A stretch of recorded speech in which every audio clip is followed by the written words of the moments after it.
Ani pral jwenn plus moun ki remel, li pral jwenn plus moun ki supportel. Ti met ça après 10 ans, génération gen pour venir,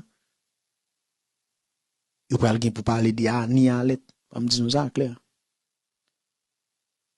Génération ça gen pour l'aller et l'autre génération qui gen pour venir la parler de Ani Alet parce que Ani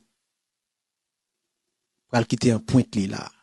Dis nous ça jodi, changer me dis nous ça, marquer ça, mettez l'on côté. Ani gen pour le rete dans tête au paquet moun, génération en génération, même j'en nou gen des musiques zinglin rete dans tête au paquet moun, de génération en génération qui toujours là. Mais Ani Alet jodi pral rete dans tête au paquet moun de génération en génération et yo pral continuer parler de Ani, yo pral continuer ouais engagement que Ani Alet te prend dans plusieurs bagages pour Haïti, pral gen plusieurs moun qui pral parler de Ani.